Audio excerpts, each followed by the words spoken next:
முதலமைச்சர் செல்வி ஜெயலலிதா உத்தரவுப்படி தமிழகம் முழுவதும் தீபாவளி பண்டிகைக்காக இயக்கப்படும் ஆம்னி பேருந்துகளில் அதிக கட்டணம் வசூலிக்கப்படுகிறதா என்பது குறித்து அதிகாரிகள் அதிரடி ஆய்வு மேற்கொண்டனர்.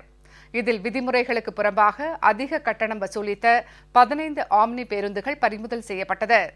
ஆம்னி பேருந்துகளில் உரிய கட்டணம் வசூலிக்க நடவடிக்கை மேற்கொண்ட முதலமைச்சருக்கு பயணிகள் நன்றி தெரிவித்துள்ளனர்.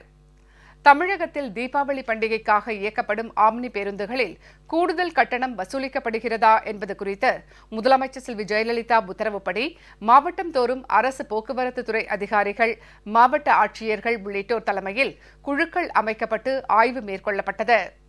அதன்படி நீலகிரி மாவட்டம் உதகையில் வெளியூர்களுக்கு இயக்கப்படும் ஆம்னி பேருந்துகளில் அதிகாரிகள் ஆய்வு மேற்கொண்டனர்.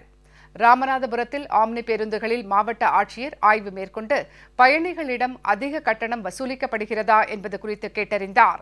ஆம்னி பேருந்துகளில் ஆய்வு மேற்கொள்ள உத்தரவிட்ட முதலமைச்சருக்கு பயணிகள் மனமார்ந்த நன்றி தெரிவித்துள்ளனர். நாகையில் மாவட்ட ஆட்சியர் தலைமையில் 4 குழுக்கள் அமைக்கப்பட்டு ஆம்னி பேருந்துகளில் ஆய்வு மேற்கொள்ளப்பட்டது.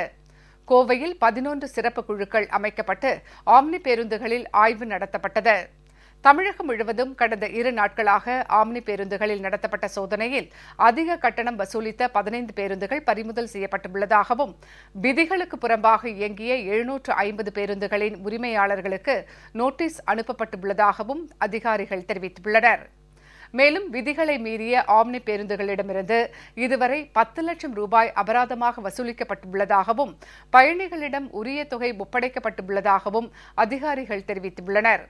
சென்னையில் கோயம்பேடு, எழும்பூர், வண்டலூர், செங்கல்பட்டு, செங்குன்றம் உள்ளிட்ட இடங்களில் வட்டார போக்குவரத்து அலுவலர் தலைமையிலான குழுவினர் ஆய்வு மேற்கொண்டனர். இதில் விதிகளுக்கு புறம்பாக இயக்கப்பட்ட பிற மாநிலங்களைச் சேர்ந்த 5 ஆம்னி பேருந்துகள் பறிமுதல் செய்யப்பட்டதாக போக்குவரத்து ஆணையரக செய்திக்குறிப்பில் தெரிவிக்கப்பட்டுள்ளது.